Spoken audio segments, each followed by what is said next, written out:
From the beginning, parks and recreation received support as vital public goods because they meet significant social needs and improve quality of life. Recreation is both an end in itself and a vehicle for achieving broader community goals. It is a fundamental building block for healthy, flourishing communities. Right here in Nova Scotia, we have wonderful examples that show how recreation encourages personal growth, improves mental and physical health and well-being, and strengthens connections within communities. Through our work, we are growing people and we are building community. Our adapted equipment loan program started with our Everybody Gets to Play initiative. I guess one of the barriers that existed in our communities was this whole idea of there being people in the community who have one form of disability or physical disability, and that prevents them from being actively engaged in sport and recreation in the community. We really work together as partners in Lunenburg, Queens, and so each of us have taken on kind of a coordination role. People are most responsive if they have a local contact and if it's somebody, with their local rec department that they already know. So that it's a small thing, but I think is an important one for us. What this particular project has done is it has raised the issue of people living in our communities with disabilities a little bit more, and it's made us think about it a little bit more. So whether it's in our regular programs that we offer to the community, or if it's for families that don't typically use our services, this is another opportunity to engage them in the work that we're doing. A family that borrowed one of our trikes, and it was a mom and a dad and a daughter, and the daughter had never been on a bike before, and so they borrowed one of our bikes, and the three of them went on a family bike ride. And afterwards they sent us a picture, and it's a picture of the little girl on the trike, and she's just got the biggest smile that you've ever seen on her face. And that's the reason why we really put this program into place, was for exactly that, to get kids on bikes that have never been on bikes before. But it's also for the families. So because the equipment is so expensive, a lot of the families just don't have the financial ability to purchase the equipment, and so the kids then again would go without. This program has really taken those kids and put them, on a level playing field with the other kids. And so the kids are, they're getting on bikes, they're getting out on the ice, they're going to the beach and getting out into the water. Innovation requires leadership. It's about being willing to accept the consequences of new insight and having the courage to take risks. I'm Kelly Lane, and I'm from Annapolis Royal. A friend of mine keeps calling me Laverne from Laverne and Shirley because she has this 1970s view of what's going on, which I think is hysterical. It's not WWE anymore. It's a real game and it's real athleticism. Personally, I learned that I could fall down hard and get back up again and keep going. And that is not a small lesson. Time and time again, when I felt like quitting, because you will, I just thought of my kids and the girls and how excited they are and how much more interest they have in sports in general. They never would have seen me engaged in sport or any kind of physical, anything like that, roughness. But it's how they looked at themselves, like when they would fall down themselves and get back up. Or just in the way they play with each other. It's not that they become more aggressive, but they're certainly stronger in what they know they can handle. It seems to be a high number of people who struggle or who are very open about their mental health struggles, and that it's played a massive role in alleviating that struggle for myself, for many, countless others, because of, first and foremost, the physical activity. The fact that there's a level of mastery involved, which is very important to self-esteem and all that.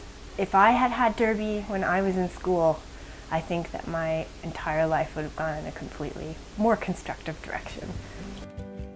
Are citizen building and community building intentional outcomes of our work, or just incidental? Well, my name's Riley.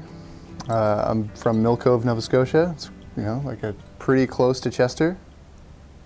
I sort of started the skate park committee in my own interest, to get a skate park for me to use, to have fun. So it was very interesting to come from, you know, being a 13-year-old to standing in front of a boardroom full of people, and there weren't concrete skate parks in other places. So it was like a real persuasion act to try and convince people that $600,000 was a worthy investment. And it was really hard to stick through the whole thing, especially, you know, in the tumultuous years of high school and stuff like that. And there was even a point where there was like nobody left on the committee. There were really great people on the committee who weren't even into skateboarding, but were just totally into like team building and just totally into sticking with things. And some of those people really helped out to make it happen. When we actually went to do the design, we had a workshop with all the local skateboarders, and it was really amazing to finally be able to, you know, put our input into it. The main ingredients for the skate park were just the enthusiasm of the youth, the direction of the adults, you know, a community that's looking for something better, and some good old government money. The next frontier is to invest in human and social capital. Communities that work socially are the ones that will flourish. My name is Jen Calday, and I am the Director of Programs for Brigadoon Village. And it is a camp for kids with chronic illness, conditions, or special needs from across the Maritimes. Kids have been saying that it's the first time they felt accepted, that they didn't feel judged or different, that they didn't have to explain themselves or their meds. I think we all feel that community is not a physical place, that the communities that we build here are emotional places, they're support systems, they're parents meeting other parents. One of the moms even said, my son would have never even believed me that there were other boys out there his age that have had heart transplants until he came to camp. Those communities are being built here at Brigadoon, but then they go out and they have a life of their own beyond these walls. Communities often feel that if they have an economic development plan, everything else will fall into place. We need a far more holistic understanding of communities and what they need to be resilient. I do stress constantly to people that I'm a community coordinator, which takes me even beyond the realm of just recreation. And I shouldn't say just recreation, because recreation certainly encompasses a great deal of what we do socially and culturally. 80 to 90% of the youth, when asked, can you name the top 5 things, the best things about Lockport? Within their first 2, they said the people. It's like a family here. I can't think of a circumstance where somebody wanted to do an activity and we just couldn't come up with the resources to do it. Because we're used to pulling together.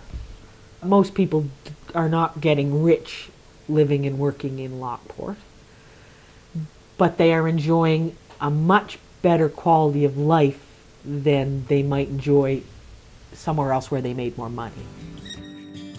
To innovate, we have to create solutions with citizens, not for them. We need to put people at the center of what we do. The skills and knowledge of gardening and of producing healthy, simple meals has definitely been lost over the last generation. We formed a very close working relationship with Dr. Arthur Hein School and offer a wide range of programs that help the students and their families support their own efforts to stay healthy. And I hope they're seeing that if a whole lot of people get together, that many hands make light work, and it can all be done and we can have fun getting it done. I do see light bulbs going on when they're figuring out how things are going to grow and how you have to plant them. I also find planting is a good time of the year for the students who do have some knowledge about gardening, that they can share that knowledge with the other students, and that's always a highlight as well. Well, it's July the 11th, and here we are in the garden. The onions are doing great. They're up, and I'm really pleased to come along today and to discover that some parents have been along and weeded them just recently, so that's really good. We're going over to the garden. Then when they come back in the fall, that's the funnest time because they see what has grown and they come out to the garden and are excited about the food that's there and how big the plants have grown. The lunch that Michael Howell helps the children to prepare is certainly a highlight of the year. It makes all the work that has gone before it rewarding. They've planted the garden, they've cared for the garden, now they've harvested the food, and here's a beautiful meal. The guests also appreciate the work that the students have done in preparing it. It takes a long time to change habits, lifestyles. But I think by having this program with the students at the school, by having a garden, having a healthy lunch program, it's influencing the way they think about eating and where their food comes from. It will certainly influence them when they're adults and have their own families. And meanwhile, it is influencing some of their parents and some of the homes that they live in.